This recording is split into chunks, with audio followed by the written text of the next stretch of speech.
Ассаламу алейкум достар, өте демді сазан балықты қору жолын көрсетемін. Алғаш пакетіміз ішіне ұнымызды, қара бұрышымызды, қызыл бұрыш және тұзымыз. Тұз мына жерде менде шай қасықпен салдым. Қызыл бұрыш пен қара бұрышты көз мөлшермен салдым.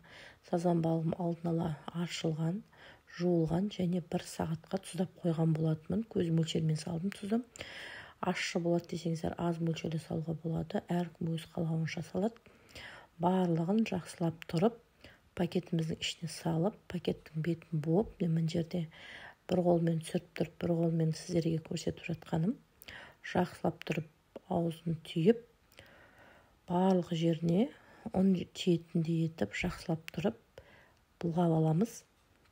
Бұрын мен тәрелкеге салып бұлғап алатынмын, бірақ осы пакетке салып, барлық жеріне ұн тиетіндей етіп бұлғап алған өте тиімді болды. Өте ащы болмасын десеңіздер, қара бұрыш пен қызыл бұрышты аз салсаңыз да болады. Міне осындай барлық жеріне тиюі керек. Күшті болып сазанымыз ұнға малынып алынды. Енді алдын ала қызып тұрған майымызға бір-бірден балығымызды салып шығамыз. Асты өте қатты да болмау керек, өте жай да болмау керек. Себебі жай болса балығымыз қызармайды, майды бәрін сіңіріп алады. Сондықтан орташа отта жағып осылай қуырып аламыз. Бұл әлі аяқталған жоқ. Енді балығымызды подлива ретінде береміз. Сондықтан алдын ала сұйық майымыз табамызға құйып, жуамыз салып, қуырып, бетіне бір ас қасық жарымдай томат салып, жақсылап қуырамыз. Томат қуырғаннан кейін барып дәміне қарай тұз саламыз. Әбден қуырып болғаны жоқ дегенде шамамен 1-2 минут қуырылған жақсы томаттың, сол кезде қышқыл дәмі болмайды. Енді бетіне қуырылған балықтарымызды қойып шығамыз. Жуамыздың арасына сәбіз қоссаңыздар да болады. Менде жуамен ғана подлива жасадым бетіне.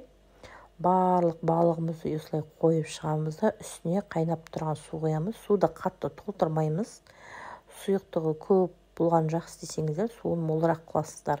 Ал сұйықтығы қатты керек емес, 1 келкі болған жақсы десеңіздер, онда азғантай ғана су құясыздар. Міне жерде қарап тұрсаңыздар, қайнап тұрған суымды құйдым. Бетімен қатты толтырмадым, ортасына алдырып құйдым суымды. Және осы балықты шамамен 10-15 минут бұқтырамыз жай отта. Өте жұмсақ болады. Көбіне үлкен кісілер, яғни тісі батпайды, қуырылған балықты жеген кезде сырты қатты болып қалады. Сондықтан осылай бұқтырылып берген жақсы. Міне достар, мен осылай ұсындым. Өте дәмді болдым. Және пюренің қалай жасау керек екенін келесі жолғы видеомда көрсетемін.